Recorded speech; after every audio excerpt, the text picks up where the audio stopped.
not council chambers, the committee of the whole. Pledge of allegiance, please.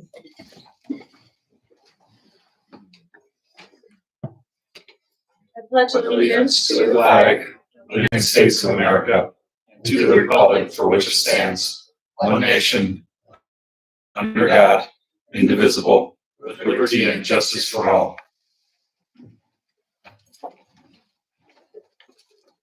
Dealing in vocation, Alderperson McMahon. Roll call, please. Alderperson Murphy. Present.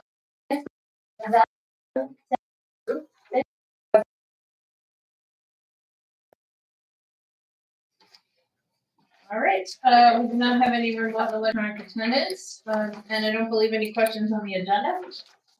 Hearing none, we'll move to public comment. Clerk.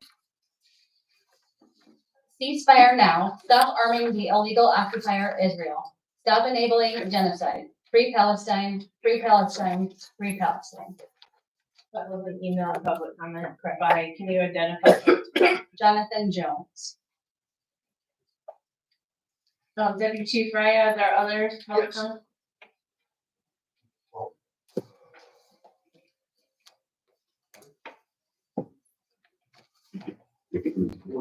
Deputy Chief speaking. Oh, yeah, on the next side. Okay.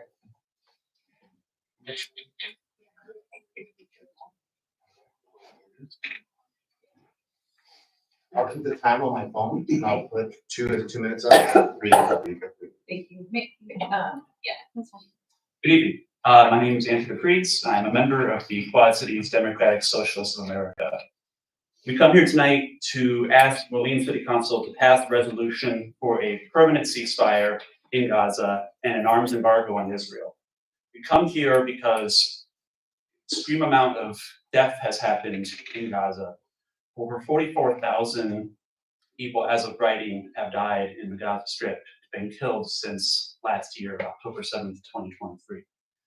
We come here because we believe that more than ever, it's time for us as citizens of the United States to voice our disappointment and discontent and outrage of the genocide that is occurring right now in the Gaza Strip. We have a resolution that we have authored, our chapter has authored, that we'd like to present to you here today. I'll leave it on this podium. We ask for, very simply put, a resolution for City Council to call for a permanent ceasefire and an arms embargo in Israel. This is not a fringe opinion. This is a very mainstream opinion. In June of this year, CBS conducted a poll and found that 61% of Americans want to end and complete arms embargo on Israel so it can stop the genocide of the Palestinian people.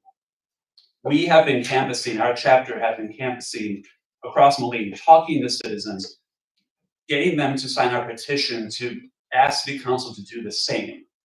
Again, this is not a fringe issue. Most labor unions in this country have not only called for a ceasefire, but an arms embargo, including the American Federation of Air Traffic Controllers, as well as, especially from Moline, the UAW, right? So we asked for this. We think it's the moral thing, it's the right thing. We no longer want to see whole-scale extermination of the peoples, and we want to see an end to the genocide and peace and justice in the Middle East. Thank you very much. Any further public comment? Deputy Chief?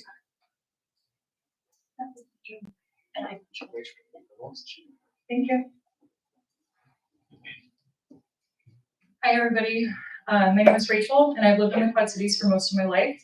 I'm here today as a concerned community member in support of the ceasefire resolution drafted by the Quad Cities Democratic Socialists of America, and also to take a stand against genocide, against oppression, and against apathy in the face of human suffering. Over the past year, I have watched and been horrified by the indiscriminate bombardment of Gaza, the use of starvation as a weapon of war, and the escalating violence and dispossession in the West Bank, all while our leaders stand idly by, or worse, support and fund the atrocities being committed by Israel and the US government. Taxes from the city of Moline have contributed over $600,000 annually to the arms of Israel. If we believe in human rights, then we must call for an immediate and permanent ceasefire and arms embargo. Thank you.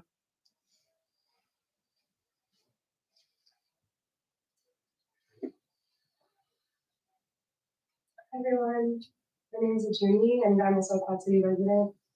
I'm here in support of the ceasefire resolution. Last year, when the October 7th attack on Israel by Hamas happened, at that point, over a year ago, I embarrassingly and admittedly knew nothing about what we call the Israel-Palestine conflict.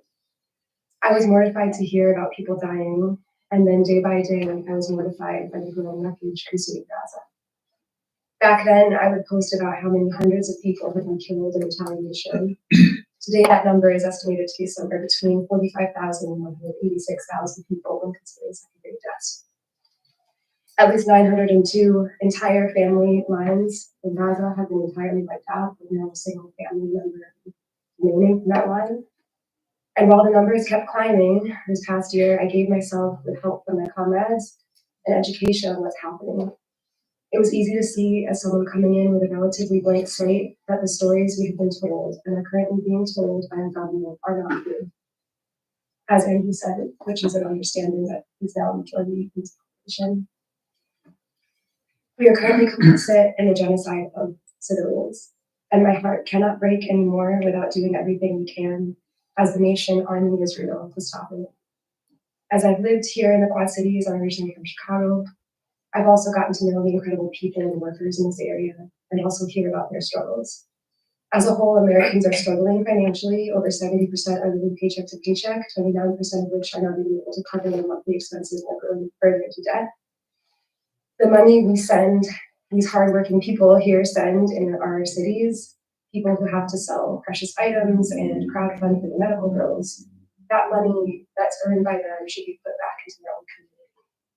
The $6,600,000 of balloon tax money that went to Israel this past year could instead have provided public housing to 78 million households. Instead, this past year, with that money, we have contributed to displacing almost 1 million Gazans from their homes abroad.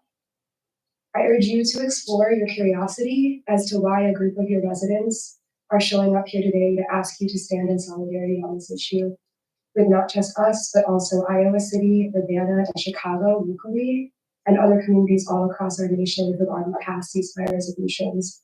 And they're asking our representatives to stand up for what we actually believe and put our money where our hearts and our souls are.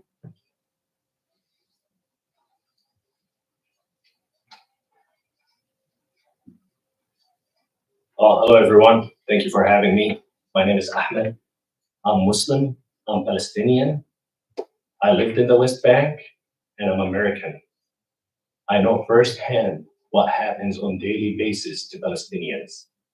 I came here back in 2003, a kid, 17 years old, attended college here in the US and graduate school here in the US. I've built a successful life here. I've learned about American values here in the US. And for some reason, we're not holding these values here when it comes to the genocide in Gaza. They call it a genocide. Amnesty International called it a genocide. Jewish Voice for Peace called it a genocide. Bernie Sanders called it a genocide. We're not asking for outrageous ideas. We should just hold American values. We should not allow people to be killed with no consequence. People are allowed to defend themselves. Where were we when Palestinians and Gaza were in encampments, were in concentration camps for 17 years before this happened? Rations to be starving for food. Where were we? Those are the American values where we should hold. Our tax money should not be going to kill people. I know, and I work with people here in the US that are struggling to make ends meet. It's just not right. I learned these values here. And I ask you, I really ask you to look at yourself and evaluate your values, those values that I grew up here, learned here, and we're not holding to it. We're not respecting them. We're allowing people to be killed with no consequence just so we're not involved. We just claim ignorance. That's not something acceptable. And thank you.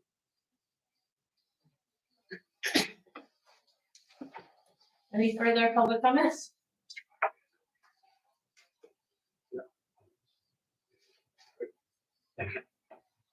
That's it. Okay, thank you very much. We'll go to miscellaneous business already, huh?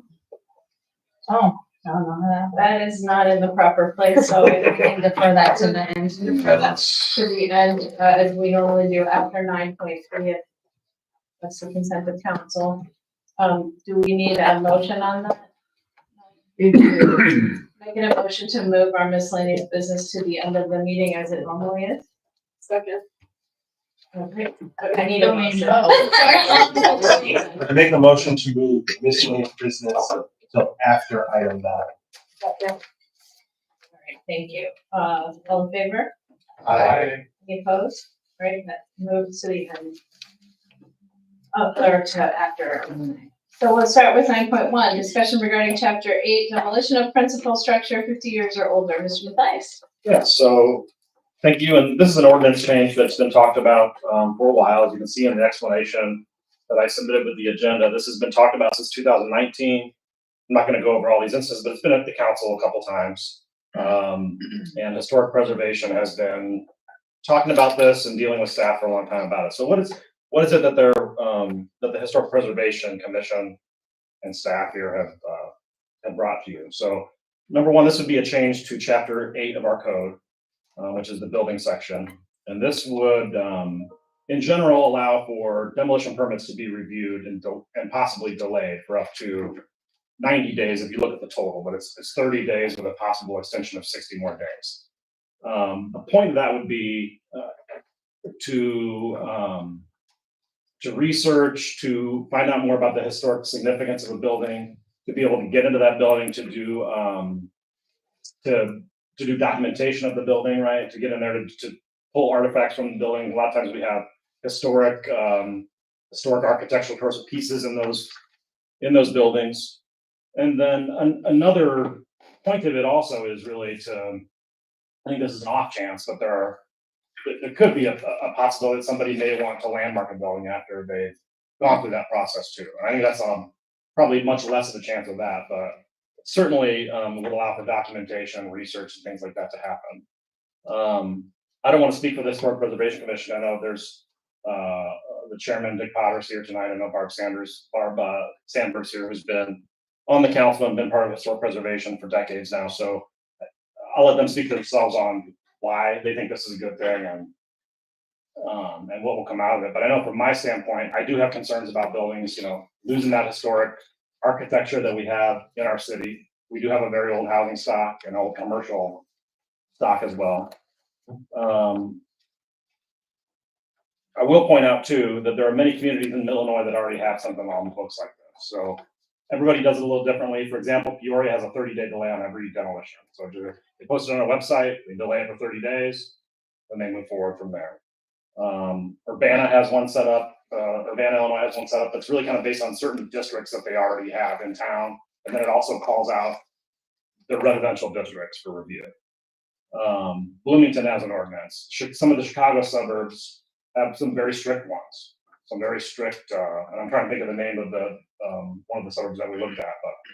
But so the point is, there's a lot of different ways you could do this. And as we talk about this, and as we've in a lot of Historic Preservation Commission meetings here, we've talked a lot of possibilities, right? So when this body saw this a couple of years ago, it was anything that's so basically anything that's 50 years or older would it be subject to this review. At that point, it included accessory buildings, garages, things like that. We've removed that from this ordinance that's before you now. So it's any principal structure that would be 50 years or older. This allows a 5-day review from that point. So let's say, the permit comes in, somebody wants to demo a building. The city has 5 days to respond to that. What you'll hear from the Historic Preservation Commission, the way they had proposed initially was it would go to them. So it would go to either the Historic Preservation Chair or the Vice Chair, somebody designated by the commission to review that for 5 days, make the decision. Within 5 days, that permit's going to be withheld.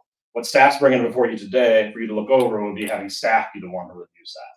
So if you look in the ordinance section, my position, Director of Community and Economic Development, would review that, make the decision on whether we want to hold it, schedule a hearing to review that demolition, or release it. I would hope, if this goes forward, I would hope that I would have the Historic Preservation Commission with me to help me make those decisions. So I'd be dedicating Sean Foley on my staff to be available on Wednesdays to go do some of the review at the Historical Society. They're only open on Wednesdays. I would also hope that, like I said, the Historic Preservation would share their knowledge with staff when we need it and say, look, we've got this permit come in. What do you know about this? And try and be a partner with us to review those things. But the thinking here was to not give away that permit ability fully outside of staff. So, a couple of things I want to say about this, and I'll turn it over. We did put some exceptions in here. One, which I think is a very obvious exception we need to have in here, would be an emergency situation. The building has to come down because the building official has said this is a public safety issue. This building has to come down. And so we've got that proposed in your ordinance here. There's also another economic exemption where they can apply to the city council for some kind of economic exemption. That's built into this ordinance if you were to go forward with this. So those are two things. Another thing we talked about that's not included here, but we did propose it to the Historic Preservation Commission, would be an exemption for buildings that are part of a development agreement with the city. Just in terms of how important we are with, how important we find economic development to be. But I have told the HPC, and I'll tell you the same thing. We could build this into our process when we meet with developers. We could let people know, like, hey, you have old buildings on site that need to come down. Okay, just keep in mind, you may have a 90-day delay here. So this is something, like I told the commission, we could build that into our economic development process and our development review process and try and accommodate for the time that this could take, which is roughly could be 90 days. I think that'll be a rare thing. I do think that something being held that long would be fairly rare. But as I told the commission, there's a question mark on if it's historically significant, architecturally significant, there was a famous person or event that happened there. If there's a question mark for me as the reviewer, then I would hold on to it until those question marks are gone. So I would, if I'm put in that position, I would want to be conservative about it and make sure that we're not tearing down buildings that have that value. So I think that's everything on this matter. I know we've got a lot of folks from the commission that would like to speak, or a few at least, and I'm happy to take any questions as well. Thank you, council. It's Mr. Schmidt. I'd like to ask that we allow the members of the commission who are here to speak to share their thoughts before we start. That's fine. You want to speak? Or is May I refer to yes, Commissioner whomever. Sandberg first, please? Yes, go ahead. Thank you. Ladies and gentlemen, thank you for allowing us to speak this today. This has been something that we have tangled with for so long now. We hope we finally get it all figured out here and everybody can go away happy with this. I served as an alderman, so I was actually during the 90s when the city took the opportunity to open an ordinance for preservation. At that particular time, we had lost a very historic home up the hillside here. And it sort of awakened us to the fact that maybe we should be more alert to what is happening to our historic properties around the city, and therefore the historic preservation ordinance was put on the official agenda. And then from that, I would say that the powers and duties that were given then to the Historic Preservation Commission, who works with this ordinance and does what it's told to do, one thing that I noticed was that we are to identify such structures, places, or areas within the city which are historically significant and that they exemplify and or reflect the cultural, social, economic, and political or architectural history of the nation, state, and city. Now, that sounds like a lot of long sentence there, doesn't it? But what it amounts to is that we want to take pride in our city. We want to be sure that we can pass on to our children and grandchildren the heritage that was built within the city. I think whenever we've had our walks or anything historical around here, the people come and they are very interested in what we have here and anybody moving into the city, as we've had a gentleman here, I hope that he's appreciated too, the fact that we still retain our basic love of our community and are proud of the people that founded it.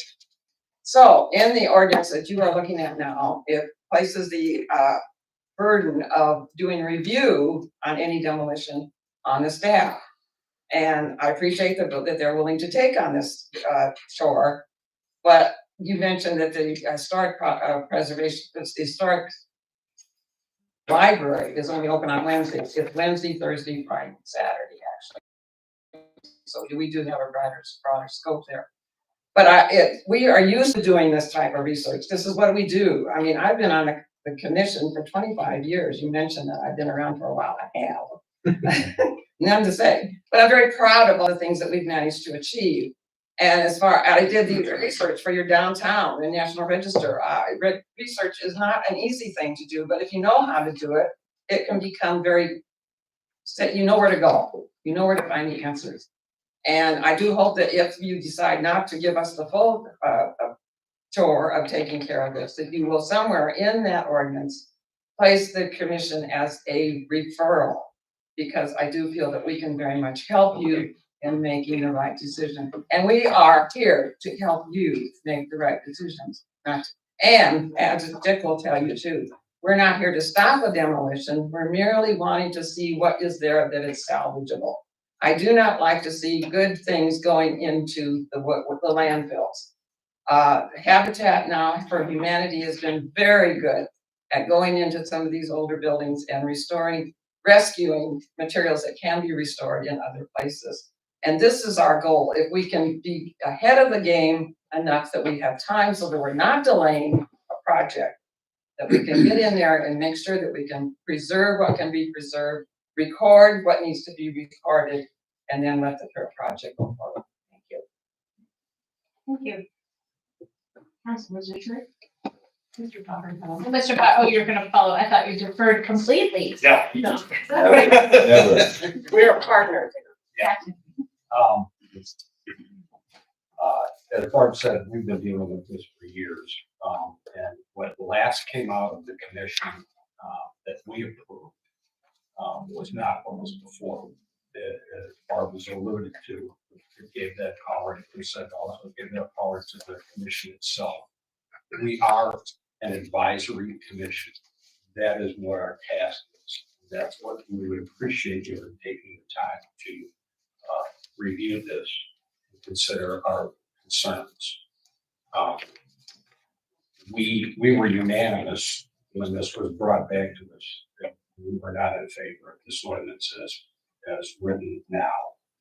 And I think what's clear here is that we only have the ability to pause something. We have no ability to stop anything. And if we are part of the review process from the beginning, almost any development will take much longer than 90 days. I'm sure you've dealt with multiple issues here, time after time. For instance, something like the JCPenney building. I mean, if that was something that was come down, how long have you been talking about that building? 2-3 years? These things take time. The other thing that has not been mentioned is that even though we want to document and we want to salvage, part of the intent of this is for us to educate the public and potentially people that come here on the value of the things that are here. We think that they're historically or architecturally significant. We hope it's on some occasions we may be able to defer people saying, why do you need to tear that down? Is there some other thing in this particular structure being moved? Is there some adaptive reuse? I think there are a variety of different things that could be done with an ordinance with our help. So our position is that we would prefer that the original language that came out that was recommended by the Historic Preservation Advisory Commission be part of the ordinance and not what is before you today. I would be happy, and I'm sure Ms. Sandberg would be happy to take any questions or comments. Now, Council. Correct, Mr. Schmidt. Thank you. I think looking at the ordinance before us as we look at it now, it's not something that's, and it has to do, as has always been my concern, with the total length of time. The longest I've ever been comfortable with is about 45 days. This is, it's not just 90, it's up to 97 days because of the 5 business days that happen beforehand.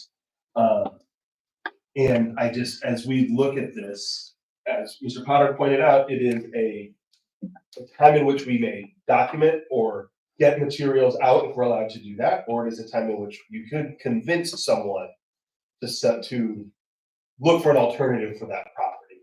And I think it's important to think of that hold period as what that is. That's the time you get to convince that person to do something different, essentially, in the way this is formulated, and then that clock runs out at the end. I also wonder if I'm not sure I see what the added value of taking this out of the Historic Preservation Commission's hands is. I think, before, the version that I was most comfortable with was 14 or 15 days for the commission to, like, an automatic hold while the commission made a decision on if they wish to enact a 30-day hold, and then 30 days from there. That to me seems fair and reasonable and what we can go with. It allows the commission some time to do their work. We also know it's dealing with a relatively small number of demolitions every year. Well, I think we could be adding the staff to it. I'm not sure I see the advantage of completely cutting the commission out of that piece of the process, especially. Right, starting from. Other council thoughts? Yes, Sandra.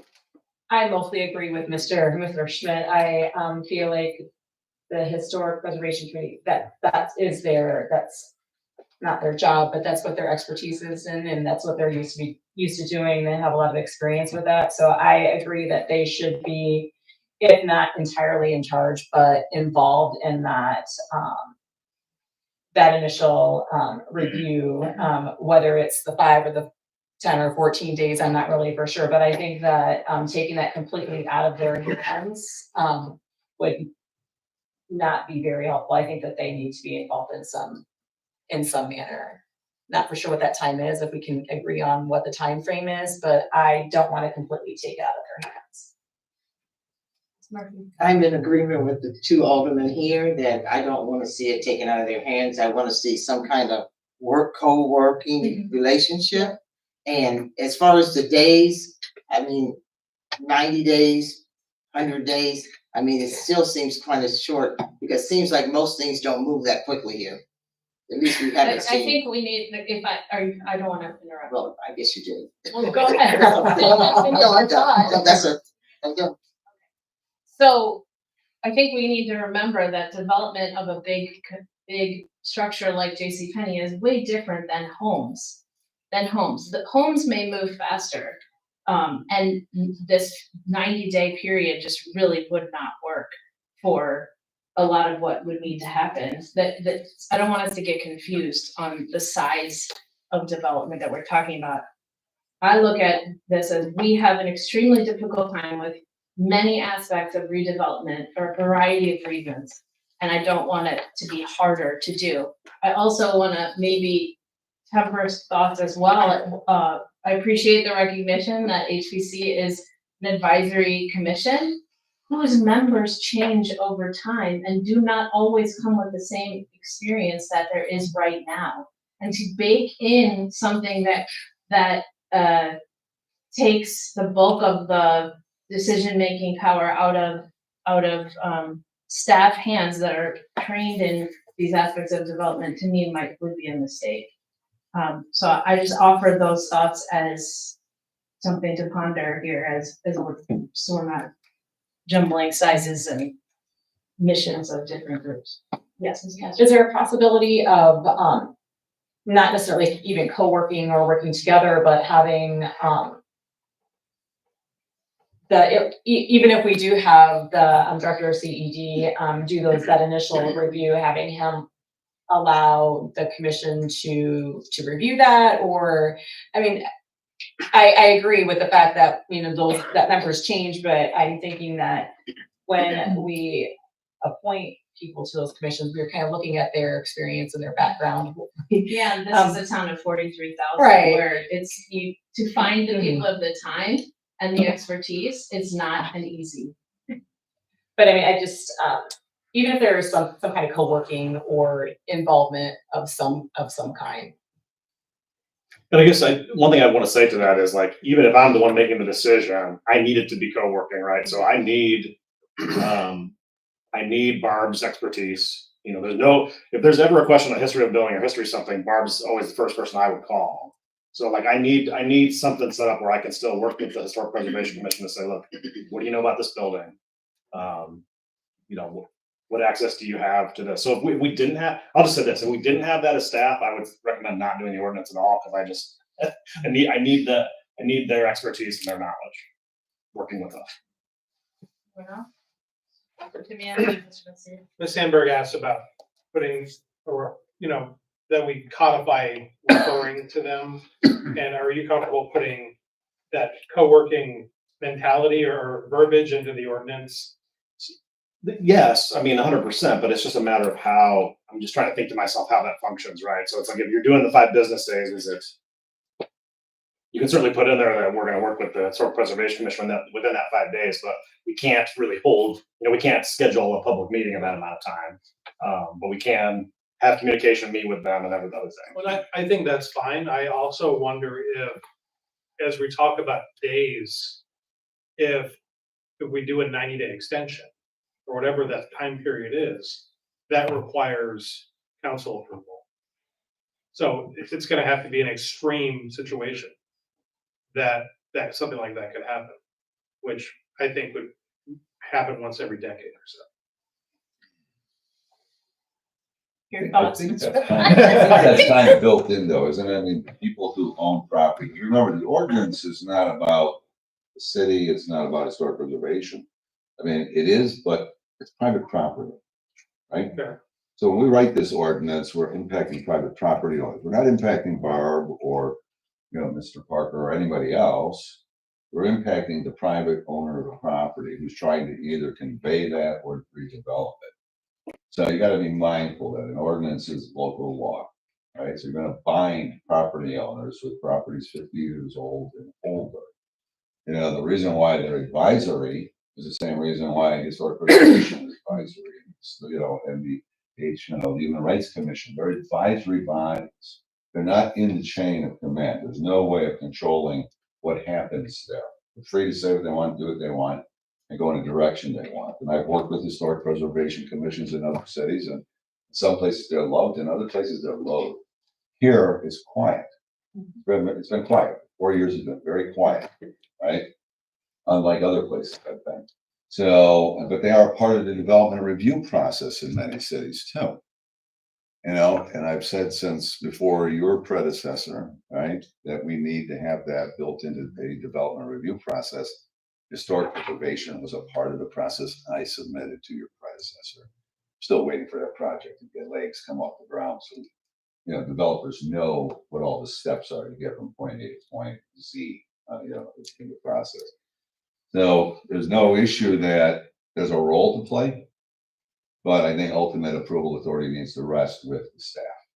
Ultimate approval authority, because we are the ones that are liable under the law for that ordinance and what comes behind it. And if there's litigation, we're the ones that were litigated against. If for some reason we cause a financial loss to a property owner while this decision making is going on, somebody may want to bring a building down, the cash may be there for 30 days and 45 days out, and the money goes away. And you're sitting there without a buyer now. So the Simpson property is a great example of that. Perfect example. Mr. Steve. You nailed it. Liability reasons is for me. It should always rest with staff, the final decision, but you already talked about working in partnership. Now, it might not be codified, but what would be the procedures in place? Will they be written out and spelled out? And just like they change, let's say you retired 15, 20 years, right? Will the next person be super on the opposite end, wanting to not really caring about the historical value of buildings and houses? So is there a procedure that can be in place that staff will follow with specific instructions? I think while it still keeps it within the staff, it's there for whoever to follow through and make sure those boxes are checked. But yeah, the liability thing for me, it's nothing to take away because obviously you're the experts on this, but it's just, as a process, I think that would be best practice in my opinion. To build on his thoughts, I saw your hand 1 second. So you have 2 documents, right? You have the charge to the commission, right? Which I think is actually in code, correct? As opposed to bylaws that some commissions work on. Do they have bylaws as well as what's in the code? We do. Right, so you have bylaws where you can spell out that the Historic Preservation Commission works with the head of CED, right? on this particular topic. And then it's not an issue of code and liability and timelines, et cetera. It's literally in the charge and in the description of how the commission functions. That would be an alternative to this language, correct? That would be sort of an ultimate, and one end of the spectrum with like the ultimate freedom of how to engage with them.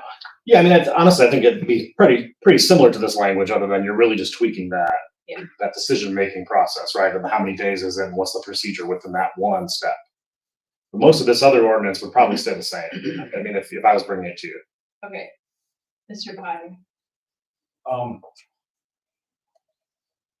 Years ago, when I became an alderman, I sat in a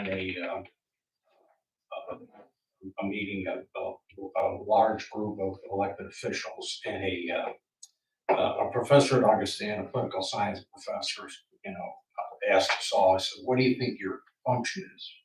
And a variety of answers. And as an elected official, he said, it's very clear. You do two things. You levy taxes and you make policy. And what you're intending to do here now is to make a policy. And although I appreciate all the comments that are made here, I say to you, in terms of historic preservation, these things are done, as Chris said, in a variety of fashions, in a variety of areas. Some communities are exceptionally restricted. We purposely wrote our ordinance, and it was actually written by former members of the commission to not be that restricted. We were aware of this. We also suggest that when you hear this word that developers would feel this way, developers would feel that way. From our perspective, it is, these are our community values. If you don't value them, why would we want you? I'll just be clear about that. And lastly, as an advisory commission, if you don't allow us to be a party to this, and I think it needs to be codified at the very least, even if you go along with the present thing that the administration is proposing to you, then what is our function? What is our function? Because this is what we do. Thank you. Mr. Schmidt? Two things, I can go one at a time. I believe the Historic Preservation Commission needs to have a part here. I don't believe their bylaws is the right place to do it, because the bylaws has no authority over the CED director. It only has authority over its own members. So it may have the CED director only as that person participates in that committee. So I do think what we establish would need to be through that ordinance. And I do understand the liability piece, but I think I would like to see some sort of shared responsibility, even if that requires that a Historic Preservation Commission recommendation had to be approved by council or something. If there's a second step to when they want it, that makes sense. But so I'd like to see some facility where it's an either or a both, or how we look that out. And I'm very open to how that plays out, but I do think it's very important. Yes, Mr. Shackles. So just a couple of points. First of all, I agree with Alderperson Schmidt. Maybe the bylaws are not the right place, but maybe a policy is, so that it will not disturb your current code of ordinances.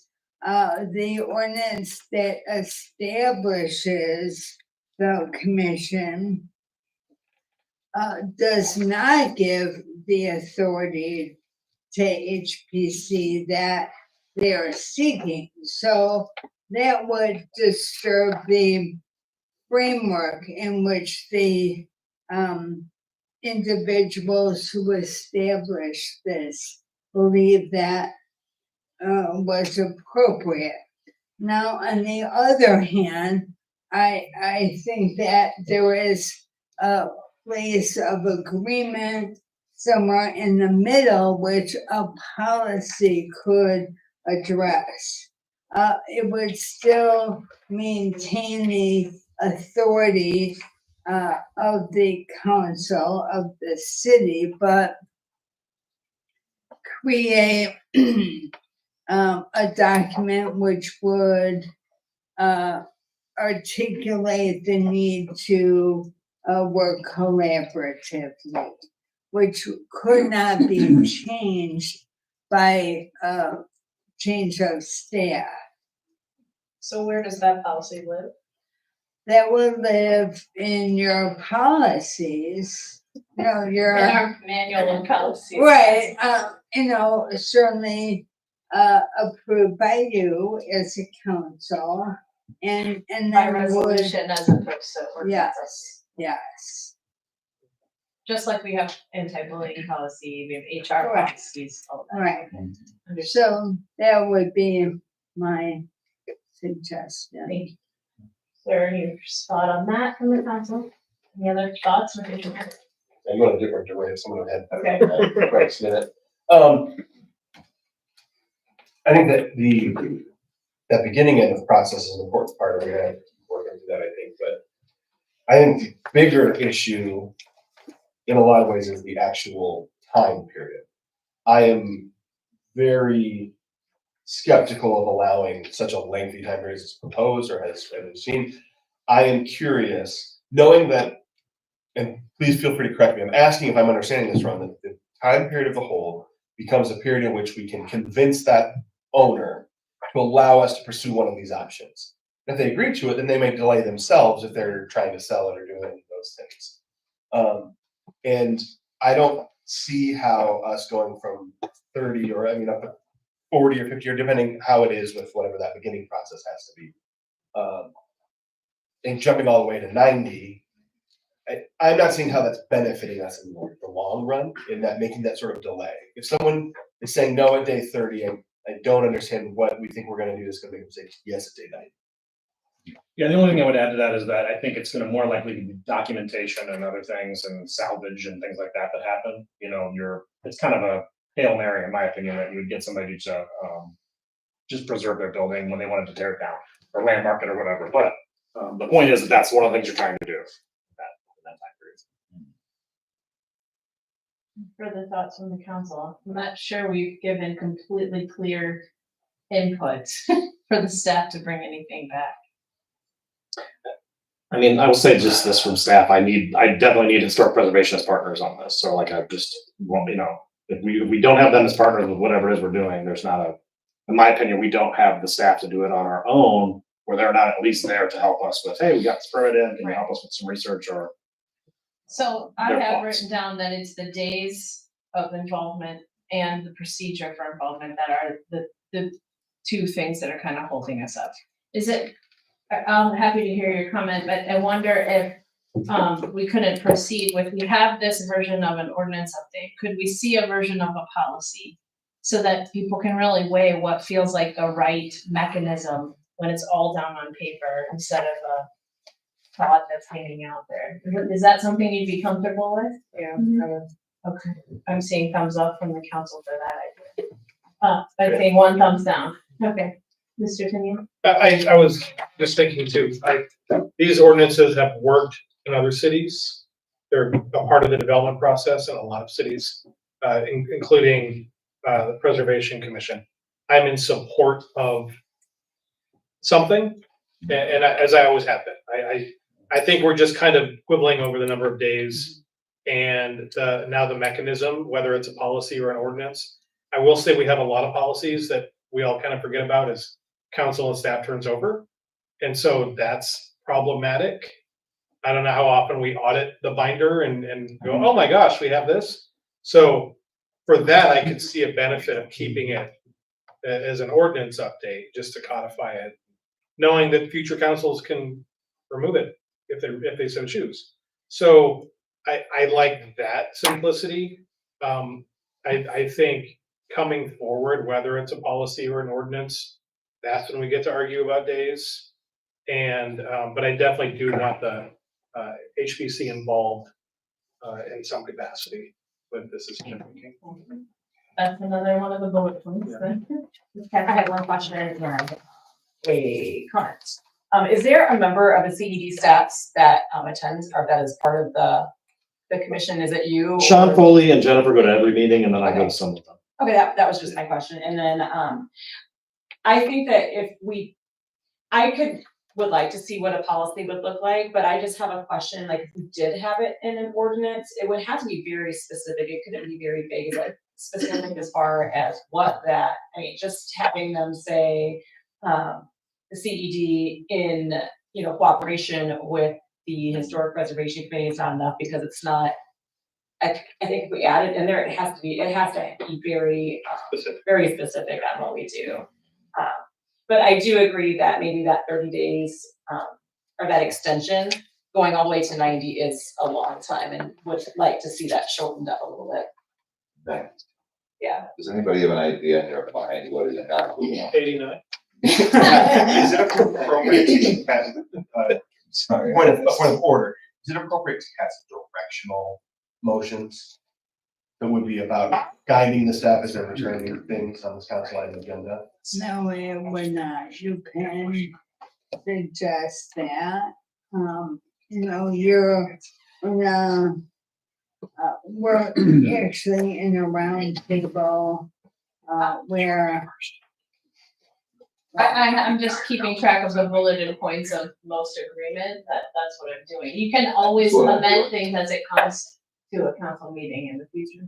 But is that not similar to how we, during our budget amendments and during our other things, we are casting directional motions in roundtable settings? I thought that's when we could cast a directional motion.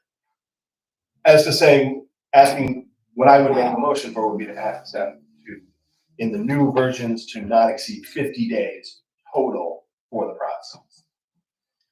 Because I understand we're kind of going to consensus, but I think I'd like us to know it's the voted consensus and how do we take a poll? yeah, so this is an item that was not contemplated for a motion, for direction or otherwise. So my advice is, if you want to suggest that by consensus or, discuss that as you have with other issues here, other topics, you should do that. And if people thumbs up, then there you have it. Is everyone comfortable with the 50-day suggestion and the time limit that I just have a Mr. question. Schmidt suggested? Can we answer that question first? We'll start at 50 days. Seeing that. Got it? All right, 50 days, and what I also heard, the specificity on the procedure of the interaction, right? And Defining the roles.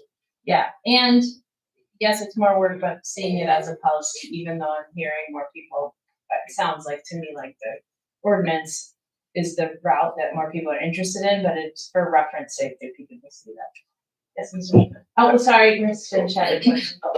Well, I was just wondering about the 90 days. Have we ever has there ever been a certain circumstance where we've needed the full 90 days?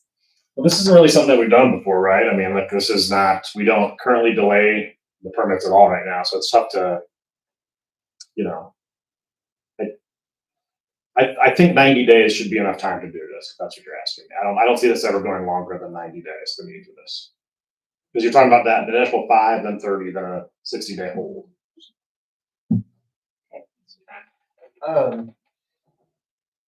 Given everything we've had here and even the conversations after we discussed the policy, I think that the fact that it's harder to keep track of a policy, it's harder to find a policy for our citizens, and the fact that it would be an added step. I guess I'm very opposed to going down the policy route, and I understand we're not committing ourselves to that, but I'd like us to do a thumbs up and down if it's possible on whether to do a policy or ordinance, because I think that we don't need to have the staff do it, because I think it's not gonna do what we need to. Okay, can I see who's interested in seeing a policy as well?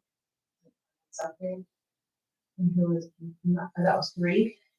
I can be like you. I can like that. wasn't a But I point to bring prefer back a ordinance. policy to make a better decision on it? Yeah. Yeah, Yeah. not something, yeah. So it's pretty much, if she's going, yes, I'd like to see if that's something happen, I'll break it three today, yeah. Yeah, it shouldn't be too much work, I don't think. So apologize if it is, to write it up in policy. For us to see the difference. But this has sat on our unfinished business kind of list for quite some time, so it won't sit there more, right? We're having this conversation on a roundtable, so we can move things forward. Anything further on 9.1? Thank you for your consideration. Thank you. Thank you for your time. Thank Yes. you for your service. 9.2, parking ramp assessments for Center Station, Heritage Place, and Midtowne. Mr. Breyer.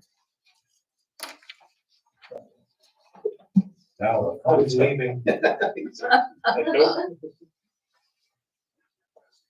You recall earlier this year, we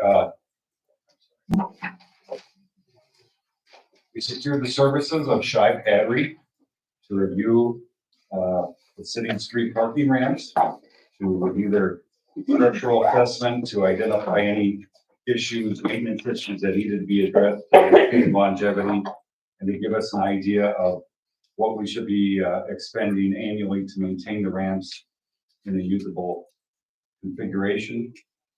Parking ramps are very expensive structures. And if you think about it, they're exposed to the most extreme environmental conditions, unlike this building, which is climate controlled. Parking ramp is exposed to freeze thaw from the exterior to the interior, with vehicles tracking in salt, water penetration, which is all detrimental to this condition of the concrete and the reinforcing steel that's within it. So we secured their services. They reviewed the 3 ramps, identified maintenance needs that need to be addressed. And they did everything from opening up some of the concrete decks to expose the steel tendons, which provide the compression, the tension to keep the beams in their appropriate configuration, to see what level of chloride penetrations have been experiencing in these ramps. And so tonight we have Tony Altenhofen from Shive Hattery here to go over their findings and some recommendations. They presented some maintenance needs over the next 8 years that we'll be looking to do, and have started to program some of those projects for next year. So Tony? Yes, it's his. Right here. Thank you, David, and thank you for having me. It's an honor to speak to you all. So as David mentioned, we did an assessment of the 3 parking garages, and so I want to give you kind of an idea, very condensed version of our report that we recently provided, and kind of an overview of our goals and our strategies for maintaining those facilities long term. So as far as goals are concerned, we really have 3 primary goals. The first one is to maintain safe conditions for the users. That's of course our top priority. The second one is to reduce long-term and short-term costs for the city. A lot of times when deterioration happens, as David mentioned, being exposed to the elements, the water is constantly attacking the facility, attacking the concrete, causing corrosion, things like that. So the more those repairs are neglected and deferred, the worse the conditions get and the more serious the damage gets. So having a regular maintenance program, regular assessments, regular repairs is absolutely critical to preserving the city's investment in those facilities. So, and then the third goal is similarly to defer the replacement of those facilities. So replacing a parking facility is extremely expensive. To give you an idea, we estimate that $200,000 to $250,000 per year per facility would go a long way to bringing maintenance up to speed after it's been deferred. And then achieving that, then the maintenance costs go down significantly from there. So that would be sort of a worst case scenario. But replacing a facility is somewhere in the range of $16 to $24 million per facility. And so that's what we're trying to avoid. It's one of our primary goals, is to push that as far down the road as we possibly can. As far as a strategy for this program with the city, our approach has been to assess the current conditions and then recommend solutions to achieve the goals. And once we understand the current conditions, then we would typically go into a series of repair projects. So we assess it, we estimate the costs, we plan out next 5 to 7 years of repair projects, and then we start implementing those projects one at a time. And it typically occurs on an annual cycle. So construction is typically between April and November. So, and then to give you an idea, so for this project that we did, the assessment, the deliverable for us for the assessment was a report, comprehensive report, included structural, lighting assessment, and a roofing assessment. And like I mentioned, the facilities that we reviewed were the city's 3 parking garages, Midtowne, Heritage Place, and Center Station. And the scope of our assessment, I mentioned the broad categories, but within structural, we were looking at things like sealants that needed replaced, concrete damage that needed repaired, coatings on the parking deck that are worn out and need to be recoated, things like that. And it's, again, all in an attempt to protect the structure, keep it updated to achieve the goals ultimately. So I mentioned the facilities and the scope. Our general approach for the assessment was to do site visits. So we were visually observing the condition of the facility, reporting those, taking photos. So a report, you get a chance to look at the report, I encourage you to look at that. It's long. It's 175 pages. It's like 170 pages, but most of those are photos. So it's not a very exciting document, but I think it's very important for the long-term success of this program. So I want to give you just a real quick look at the report. I apologize for how hard to read this, but so we've got an executive summary section that talks about our project approach, and then individual sections for the 3 facilities, and then 2 appendices with the fluoride test results and the PT test results that David mentioned.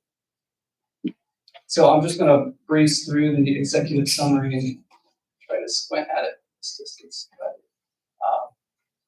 The purpose of the So we talk about the purpose of the report a little bit here, and some of the other sections go into more detail, but actually here, how about I step over here if that's okay. Yeah. Does everybody have a hard copy of the report or a report on their computer? It's on the agenda. It's in the agenda, so they have the full report.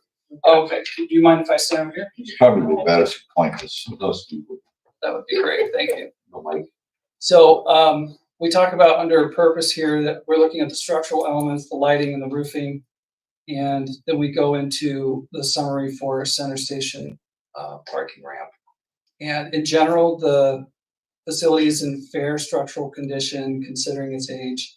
There's concrete repairs such as cracking and spalling that need to be addressed, and other miscellaneous repairs, CMU block repairs, brick repair, etc. The skywalks are in good condition, but there are some cracks and joint sealant that need replaced. And then the major cost item for Center Station is we're recommending waterproofing membrane, which is essentially a rubber coating that goes on the parking deck to protect it. And that's based on our chloride test results. So we tested and learned that the contamination of salt in the parking deck that slowly migrates down over time and causes corrosion inside the deck and causes damage. That level of contamination is very high. And so, especially on levels 2 and 3. So we're recommending that within the next 5 years. And then moving on to lighting, there's adequate lighting in general. There are some maintenance items here and there, some lights that are out, some lights that are outdated that could be upgraded to LED, things like that. And then there's some that are specifically noted for replacement. As far as roofing for Center Station, the EPDM membrane on the tower roofs should be considered for replacement in the next 5 to 10 years. And then there are some sealant repairs, metal roof flashing repairs around the edges of the roofs and the scuppers. And then downspout transitions were also noted by our roofing team. And then there is some damage to the masonry that's related to the roofing. For Heritage Place, again, the facility is in generally good condition structurally, and then there are some sealants and coatings that need to be repaired or recoated. At Heritage, we're recommending that we apply a waterproofing membrane at all levels due to the level of contamination. And then for lighting, again, lighting is in generally good condition. There are some specific locations where recommending replacement, and then general maintenance items as well. For roofing, the EPDM, again, is going to be coming to the end of its useful life in about 5 to 10 years. So that should be budgeted for as well. And then Midtowne, structurally, again, we're in generally good condition. Our David mentioned the post-tension tendons that are inside the parking deck are what allow that type of structure to have long spans, but relatively thin parking decks. And so they're very good facility, or good, how would I say this? They are very modern structures in that way. It's a newer technology, and all the new parking facilities that we see being built, they're using that same technology. So we did a checkup on that internal mountain system. We didn't find any corrosion in there. We didn't find any broken tendons. So that was very good news. That's something that we recommend doing every probably 10 years, depending on the age of the facility. So that will be something that we will do again in the future. So, but structurally for Midtowne, I mentioned the facility's in good condition. There are some concrete repairs and cracking that need to be repaired. Generally lower cost items. And then the skywalk to the Access Hotel does have some crack repairs and should be coated with membrane because it's a high traffic area. And then there's less contamination at this facility as far as chlorides in the parking decks. And so we're recommending a sealer instead of a membrane, which is much less expensive. And so that should be, it is still going to be one of the higher cost items, but it's relatively inexpensive.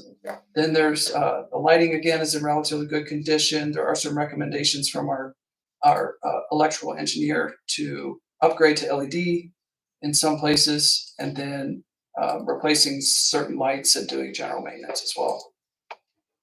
For roofing, there is some light damage to the EPDM roofing that should be repaired to prevent leaks. There's one section of the skywalk has curved glass roof system, and one of the panels is broken and missing. And so we're planning on replacing that in our 2025 project.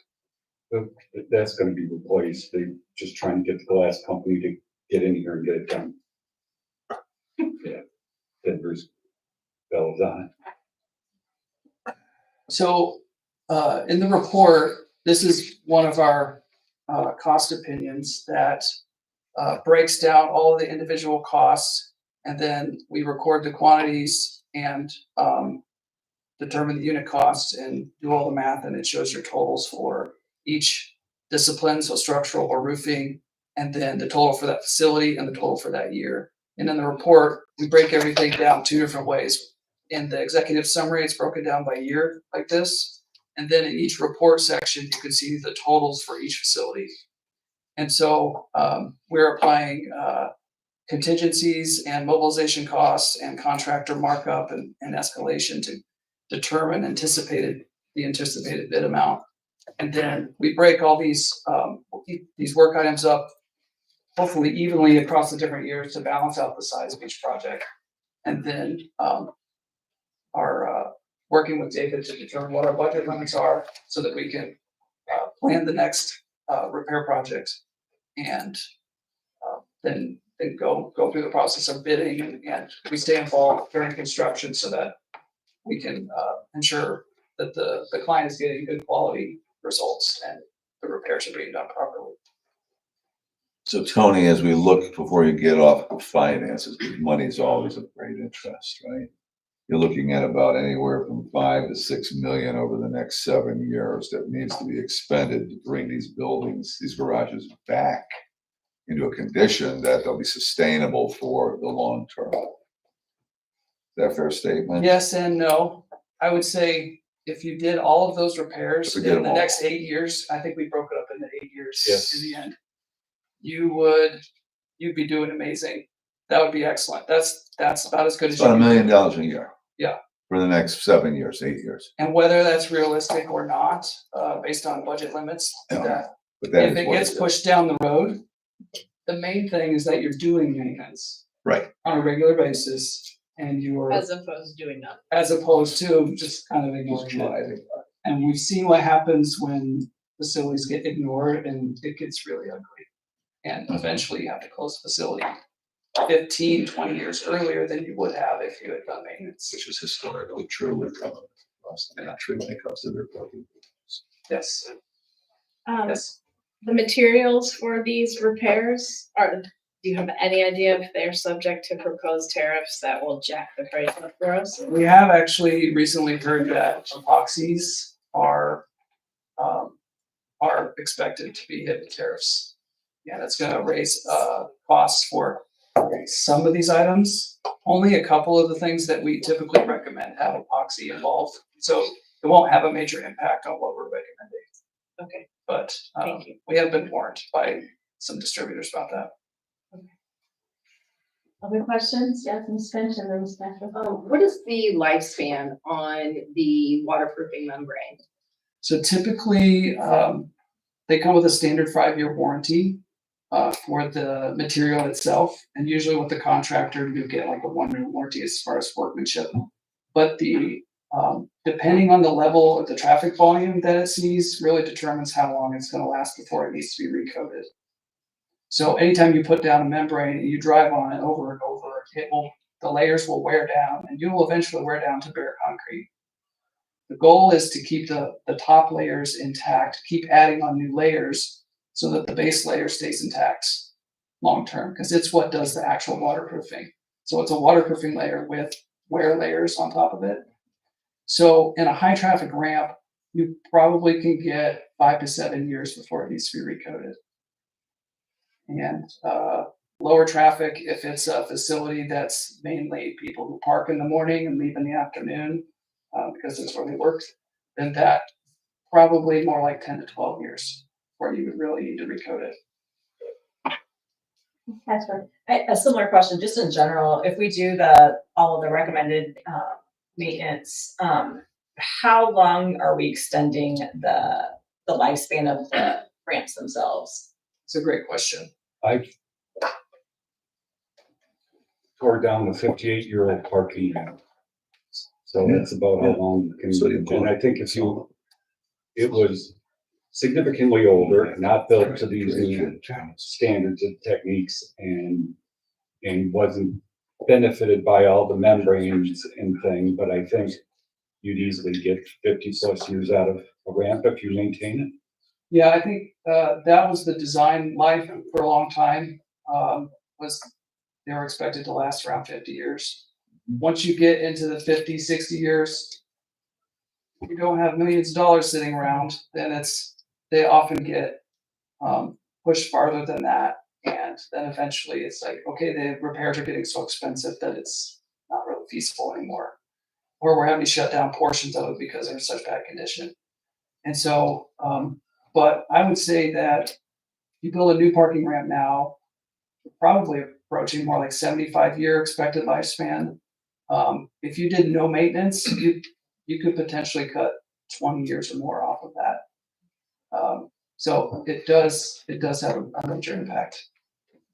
I have one more question, and this is probably just more for staff. Do we have data or information on the actual usage of each of the ramps? Like how many cars on a daily basis or weekly basis are going, in and out? Do we have those spaces leased out? We don't have any automatic equipment at the entrances that would give you occupancy and turnovers and things, other than some routine occupancy studies probably done as part of previous parking studies. I'm not aware of anything that shows usage. But we do have parking agreements for The like only thing Heritage and The ramps. The only thing we have is we know what the parking capacity of the ramps are, and we have lease agreements or intergovernmental agreements with different users, which will come up in the next discussion as well. Yeah. But, we don't have ADT, average daily traffic inside and outside of the ramps. For Center Station, we share it with MetroLink Correct, and the event center correct. as overflow parking. Is there an appetite for approaching them and asking to help share the burden of these repair costs? Okay, I have an appetite. Should the council so desire, we'd be more than happy to proceed. Dialogue. I just think as public entities that are taxing bodies, they're uniquely positioned to have a vested interest in contributing to that maintenance. I think that's one question. Is the Center Station ramp in the worst condition of the three, based on the numbers I'm looking at your financial report? Is that a fair assessment? I think that's fair, yeah. And it probably has the highest use because of the event space, Yes. because of the bus space. I mean, it's because of the Deere and Company. I mean, we have over 300 some spaces there. 300 plus employees, 200 plus, depending on what kind of pre-pandemic standard of report. Would in the same vein of question, would the maintenance responsibilities and agreements already be laid out because my concern is that if since we have these partnerships, I would imagine that would already be laid out, either that we are just solely responsible or what portion of or place it is. I also wonder, as we think about partnerships, we don't necessarily have to even be looking for a lot of cash partnerships, but if any organization helps pursue grant funding related to public transportation, say, that we might not have access to, even helping just in that way could be a huge move to assisting, even if there's not a cash outlay from them. I mean, there has to be some agreement. the relationship in Center Station is very, very unique because of how it was built, when it was built, and how it ties into the arena.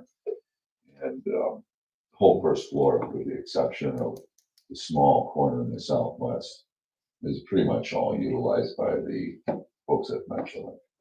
Second and third floor are those are ours. I mean, we leased that space to John Deere. Was built to support, at one time their healthcare operation that was in the office building there.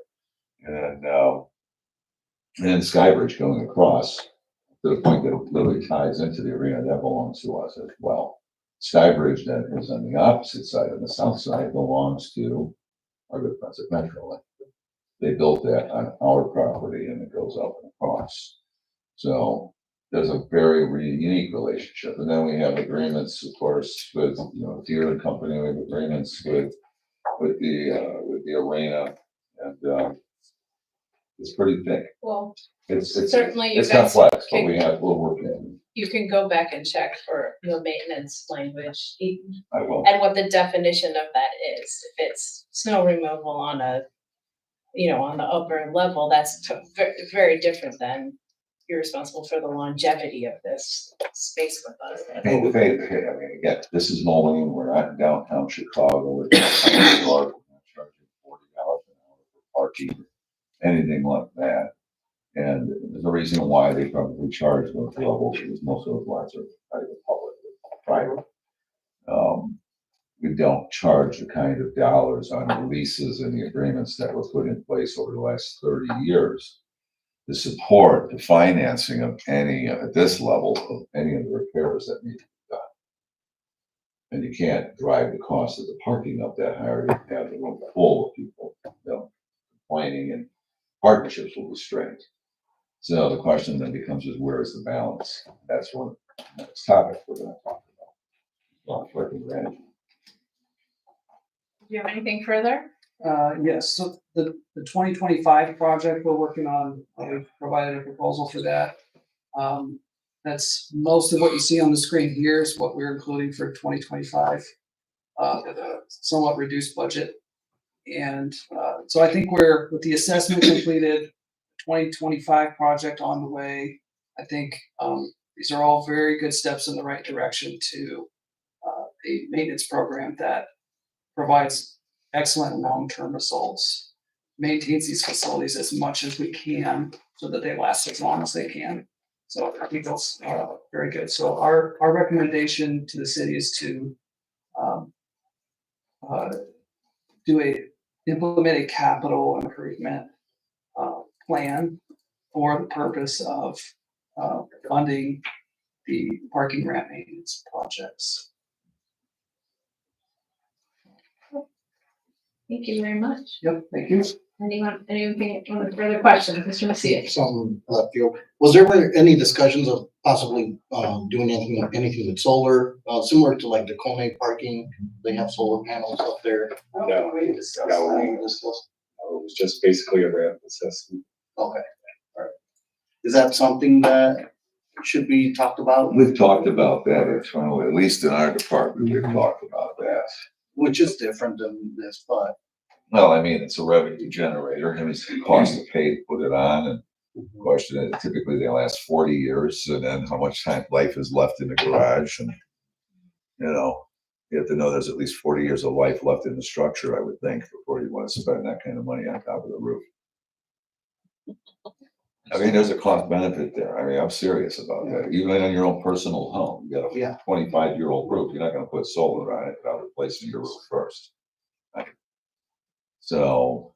And that is something that has been done, can be done. Yeah. It's just, it's fairly, done a lot. assess it, review it, and, Might be able to get grant money for something like that too. Were you thinking of it as a protective mechanism, or Well, just in the terms of we have thought about it before as like Generate revenue. revenue, and they could also help offset some of the future maintenance costs. Okay. Yeah, use the money kind of like within the enterprise fund. It's generated on the garage. It stays in the garage and pays for the maintenance, so that we can keep those parking costs where they need to be without going. and then also some shade for those cars at the top level. Yeah. So, yeah. What's our other hand up? No, okay, thank you very much. We'll move to 9.3. Parking management plan, Mr. Dryer. Okay, Bob wanted me to talk about the parking here. Oh, I like that. Yes, I did. I said we need a parking management plan. I will step in before we start. Almost 4 years in the chair. I don't even week goes by. I haven't had to deal with and the inconsistencies are probably the maddest within the issue. So the question is when you have 45 acres of parking, scattered across the downtown, some of it planned, some of it for no rhyme or reason, some of it by default because of demolition of structures. There is no logic to it. Because there's no logic to it, there's no consistency in how it's managed. Because it doesn't have consistency how it's managed, it's not even funded properly. And then as a result, you have equity issues. This group pays, this group's not paying. I live above this building. I park for free. I live in this building. I have to pay.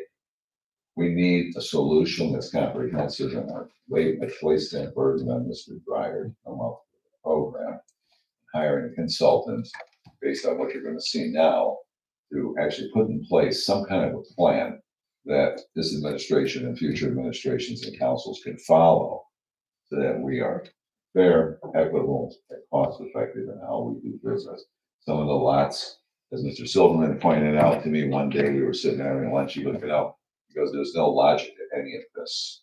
As a planner, lawyer and a planner, he goes, opportunities are lost where parking just is not even being utilized, and it's just occasional. That should be development land for residential.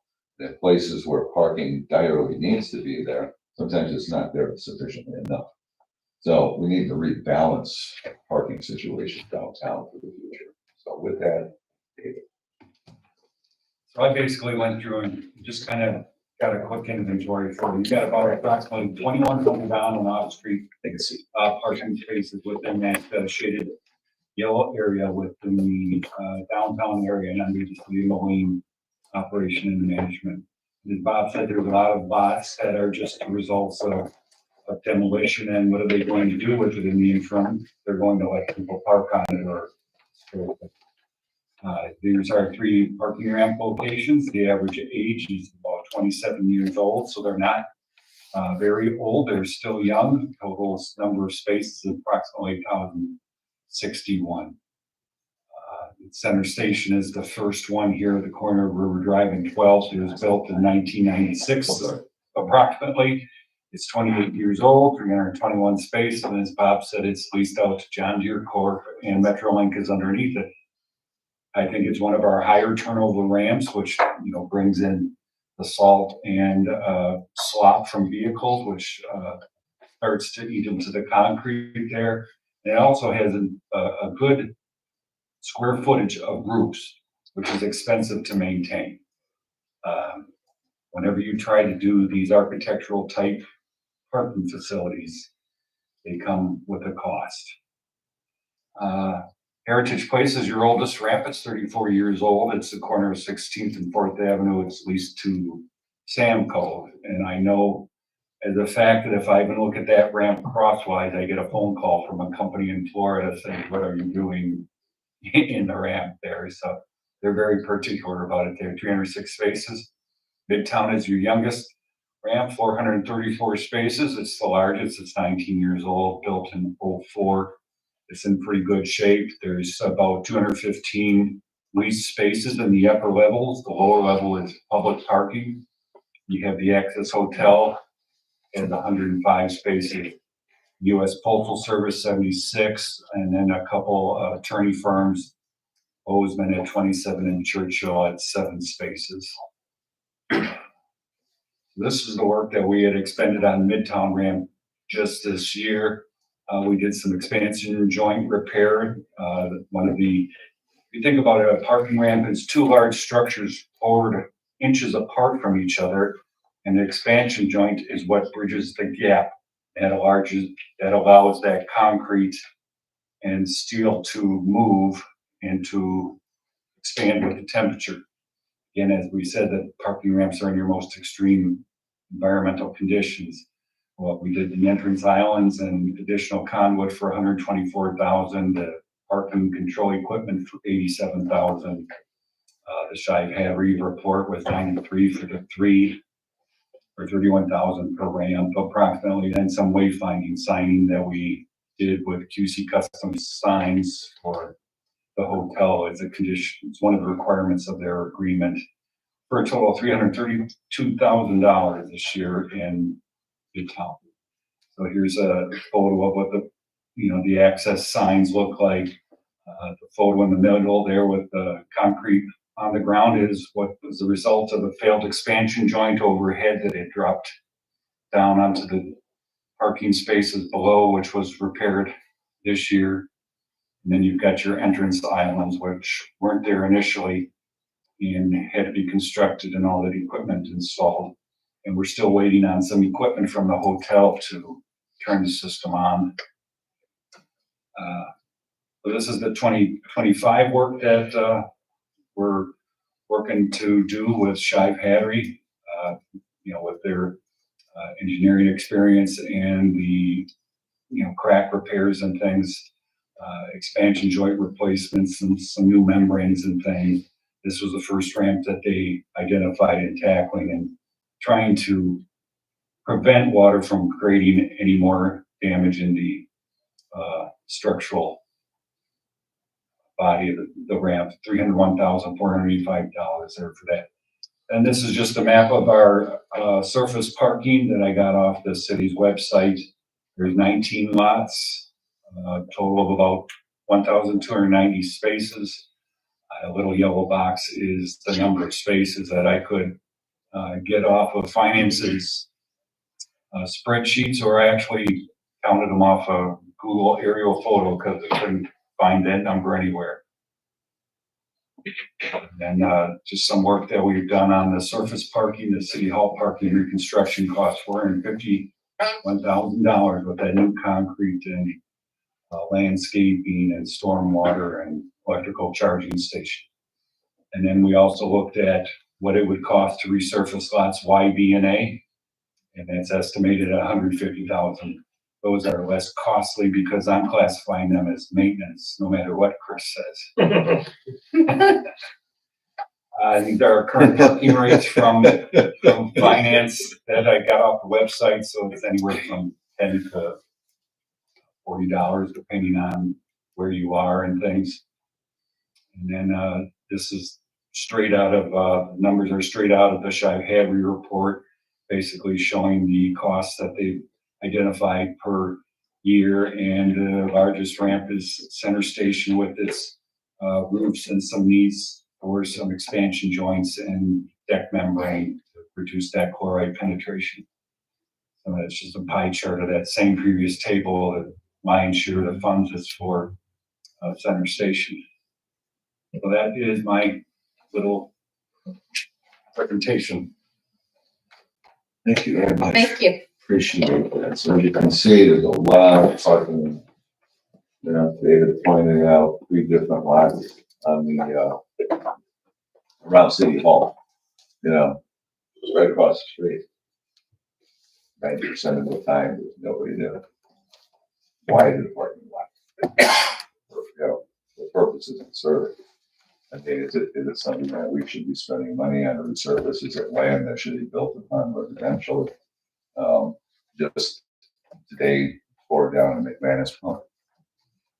We didn't have the building site done. The guy next door wants to build a parking lot immediately. Yeah, that's how quick it was. It was like, well, we want a parking lot to support our operation. So you guys know parking. We saw an opportunity. Remember, we have 45 acres of parking.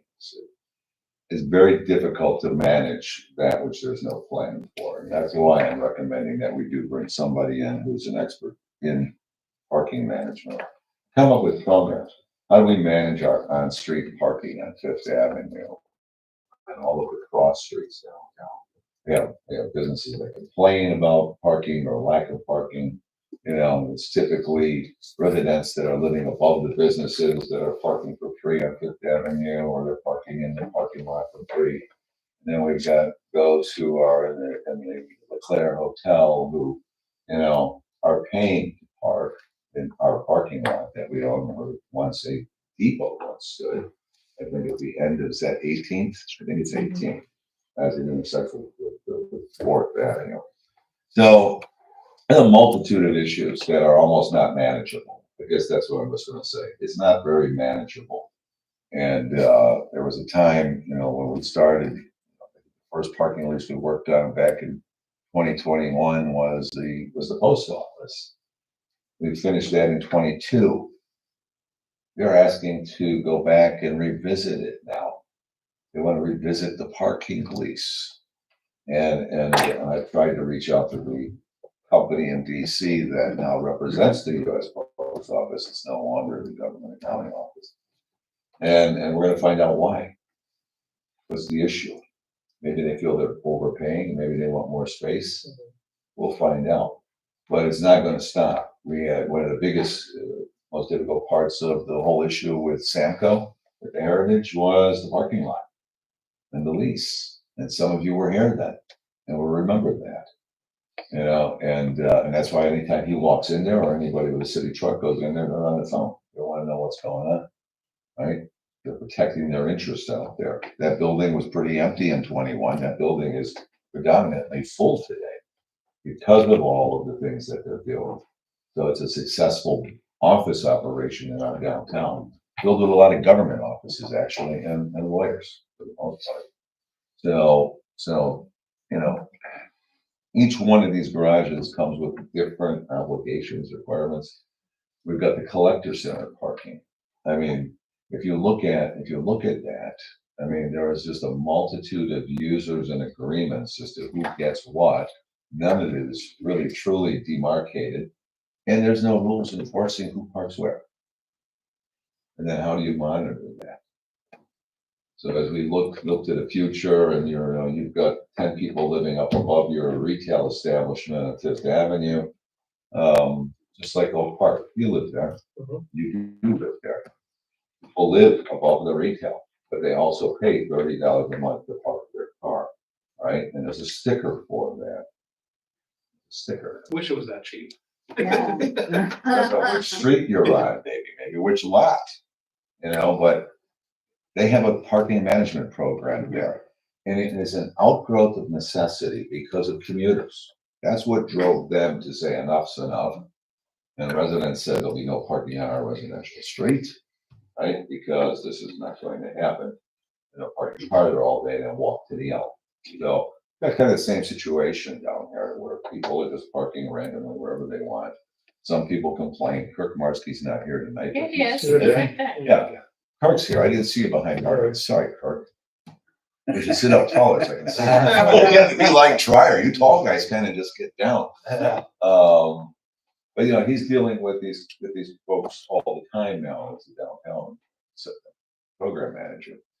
So I'm looking for some guidance, some acceptance. Do we go forward? I mean, we know what our garage problem is. We know what our leases are there. We're gonna have to revisit some of those eventually. Some of those renew automatically. Some of those expired. We have expired parking lot leases too, and we catch those. And so then we have to go back and revisit them. Then the question, and it's a council policy issue, is what's the fair price? What do you want to recoup in dollars and cents to maintain our parking spaces, our parking lots versus our parking garages? Both of them have to be paid for by someone at some point, somehow. Will the general population just pay for it, or will the end users pay for it? The other day I pulled into the parking garage for the ice capades. $30 park car in Center Station. $30. We got that. 2 hours. Majority of that goes to the arena. You get a little kickback from that, a little bite back. Yeah. So I think it's time to revisit parking as a science in our downtown and put the whole issue to rest. So that this council, future councils, future administrations, future engineers, planners don't have to be guessing about what to do. Mr. Schmidt? Yes. I think as we look at this too, I mean, it's important for us to take that turn to understand, as we talked about before, as we talked heading the budgets of understanding what should we be charging. There's going to be a balance that, right, of what people are willing to pay, where you're going to tip that over. But I think we have to balance that against, okay, so what does that mean our public investment is, right? And is the public investment to maintaining it and keeping it in the current arrangement versus seeking an alternative where it needs to be? I don't know what the best way to map all of that out is. I think it's a lot easier on the surface lots probably than the garages because of the higher cost of maintenance. Yeah. Right, it's a lot easier we can decide to close certain surface lots fairly easily, right? Or to get rid of it or sell it to someone else or move on. In a way, the parking lots may not be available, even though what we love shows off to be someone else's problem, but I don't think that's an available option for us. To give you some idea, year to date, just kind of looking where we are for 24. There's about $323,560.90 that came in through this month for parking revenue. 87 of that was a payment, a one-time payment that had to be made by the element for monies owed from prior year from the pandemic. So you got to almost discount it. Then you take a look at the expenditures, at Heritage Center Station, Midtowne, both the multimodal, city center garage, 244,000. No, it's like break even loss. I mean, that's how it worked out. That's how it worked out based on existing leases that are out there right now. And then there's of course other revenue sharing relationships that have to be explored. Does that maintenance include time and material for plowing? No, that's QC Quality construction. and they charge $400 per week per ramp. And that's just the ramps. What about the surface lots? We do those, don't we? That I don't. I think we do the surface lots. We do our. I believe the plowing is like additional money on top of that So that's time and material then. Well, I guess my point is, all of our lots don't even scratch the surface of the $1 million per year that we need just to bring 3 ramps up to speed in 7 years. And the reason that parking is so cheap is because there's so much of it. There is no supply and demand, right? So much supply. Oversupply. We cut that supply in half or by 2/3, prices go up. And we can argue about, will people want to come downtown still? That's the key. Or Leclerc, take the parking lot, please. It's your burden now, pay property tax. So we're not collecting money off of it. There's a lot of options like that. And if they want to build a ramp, they can. That would be great.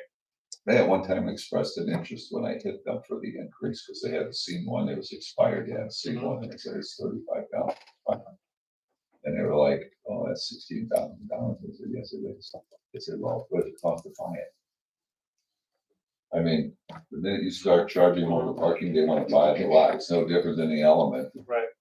Come February, they're gonna own that lot with so Any other thoughts from council? direction, Mr. guidance. Yeah. I'm in favor of moving forward.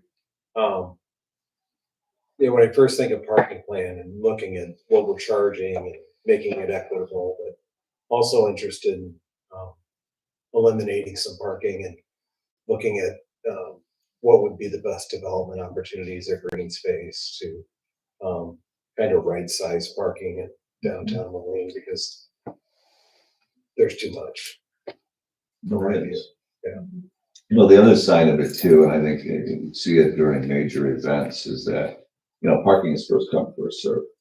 And when there's a major event, downtown is slammed with automobile traffic and traffic backups. It's really an exciting time, right? And it's like a big city out there. But there are those who pay to park because it's proximity, right, into the arena. And then there's those who choose not to park and prefer just to walk because it's free, right? We find plenty of free parking. Think of the revenue losses that are not being generated by the arena, which obviously a fiduciary relationship with should they fail. That's where they make their money. It's on the parking and it's on the concessions, it's not on ticket sales, so that everyone knows. That's how that stays afloat. All that other money goes to artists and other individuals, performers, and Live Nation and Ticketmaster and promoters. That's where all the money goes for ticket sales. Well, when we talk about events, I've lived in various places throughout the country. I remember going to a USC game and they don't have parking. What you do, and the fear here is if we get rid of parking, where are they gonna park? But not on this map are all of the private parking lots that can then turn around and charge money and generate revenue themselves. And that's what I think we need to realize is that by removing lots, we're not preventing events from happening. There is still adequate parking downtown. If we got rid of all of our city lots, I think that the parking would still be there. So that shouldn't be a big factor in a lot of these considerations. Any other thoughts from council? The question, what does moving forward look like from a timing and cost perspective? But he was right, we just did this. It's gonna cost us money to hire a consultant to come in and actually do it, and we have to provide a scope, we have to develop a scope of work to address what the issue is we wanna resolve, and what we wanna see as the short, medium, long-term goals that we can achieve to change this around. This is not gonna, we're not gonna throw a switch, it's gonna change overnight. No, and it's gonna likely be a larger parking consultant firm out of Chicago area or some of the larger cities that do these types of things. I think 6 months to a year at least to do the study. Easily. And it won't be inexpensive. Won't be inexpensive. I would be curious as well, to know what cities in our general region have instituted parking fees, say in the downtown with meters or this, that, or the, I think I heard on the news Muscatine had just, was just involved in either raising rates or something like that. Like between that all the way to Rockford, Peoria, I mean, that is more, Yeah. Or Cedar Rapids, that kind of thing. That's more our size city. I believe Iowa City has, you have to pay a lot of that stuff downtown. And, you know, we should know about cities. Iowa City like paying us. for parking? Yes. Yeah, they recently raised the rates too. It was $1 an hour, and I think now it's first hour is free, but after that it's $2 an hour. Yeah. So, I mean, the thing here that I think is important is that not only are we looking for sustainable solutions for a lot of empty space, right? For the long-term maintenance of parking, et cetera, assuming we have a capital improvement plan, like, you know, and the funding and all of that all coordinated. But it's also that this is not so unusual. I think it's really important for our community to understand that. Just because we don't have it now doesn't mean we're like embarking on some crazy journey. This is done in many cities, even in our region. So I'd like to have some of that information if we could get it. So what are our peers doing? Yes, peers. Yeah, no, that's the big That's thing is. a good question. You know, of the systems, understanding the operational needs and staffing, maintenance, enforcement. You know, does this. What's the true cost of ownership? The operational expenses justify the revenue. Does the revenue justify those operational expenses? I would hate to have put in on-street meters that are losing money and right, you know, those types of things. Yeah. Got it. Mr. Schmidt?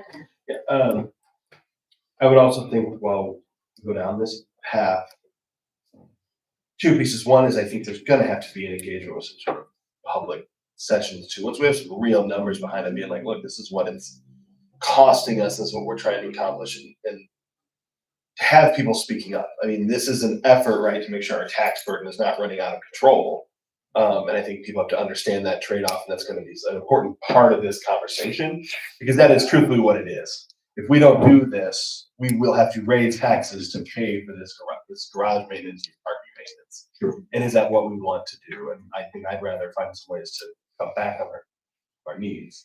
But I also don't want us in the short term to not do anything, particularly, I mean, the downtown has been a continued area of, if we need to be reenacting some form of parking, I don't want to wait 6 months to a year for a consultant to take some action. If that's something that's needed to return back to either what is standing in the code and is currently suspended or altering that. Even though we might have to make it again, I think that 6 months to a year makes a big difference to our businesses if we're not answering that need. And part of the entire purpose of having our downtown park restrictions to support those businesses, which ultimately does support us. Any further thoughts? All right, thank you very much. Thank you guys. Mhm. We move to our miscellaneous. I did not have anything. No, I have it. Miscellaneous? Thank you, Public Works, for doing another round of vacuuming. Much appreciated. I had some leftovers, so it's good. Not at all. Yes, sir. I just want to express thanks to members of our community this evening to come out and speak on issues that they clearly think, issues that are important and that matter across the board. We generally as a council and as a city have not enacted any sort of proclamation or non-binding resolutions as they relate to issues that are not our own. And I just think it's important that we convey that information, that we are focused on roads, we are focused on our infrastructure here and how we care for the community that's right here. And that the better venues for receiving and making those sorts of comments are involved with federal governments. So I just think that's important to state. Thank you. I did have one little thing. Last week we talked about sharing information about the water bill and the parking plans and all of that enforcement. We do have that documentation that Alderwoman Castro asked for. Would you like me to forward that to all of you? What she has? Because then you're all informed. I don't think it went to everyone. Oh, I thought that. Did you all get it already? I sent that. Oh, you did.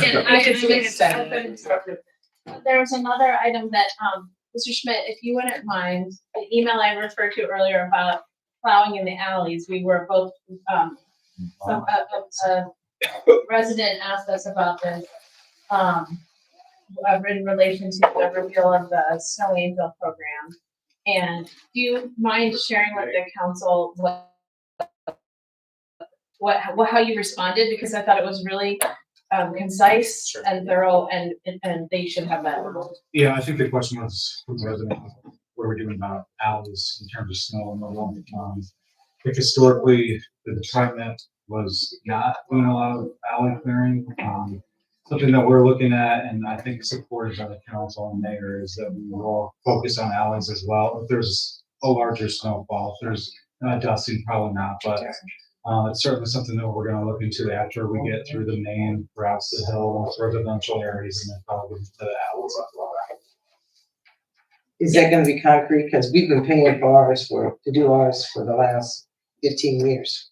We've been paying a private contractor. So if you haven't, we don't need to this year. That's why I want to know that it's concrete. No, I think it was, you explained it as only in like these huge snow dumps that we've got, or has the city been able to come through and do that? So it's more rare than it is of regular occurrence. Last year was a unique situation, and we responded to calls for service from residents with the alleys where truly they could not get out.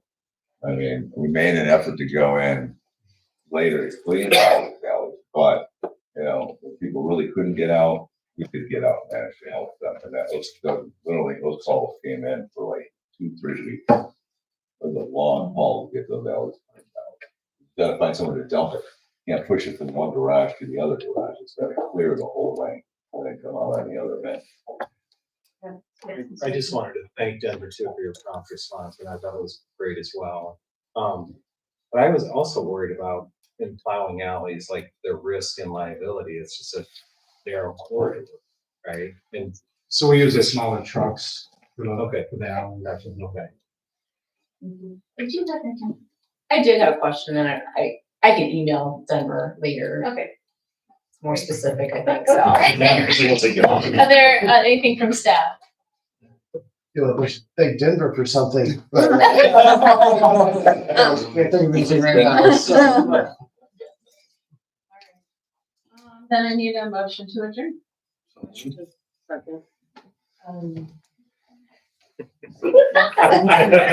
Yes, and Finch. All in favor.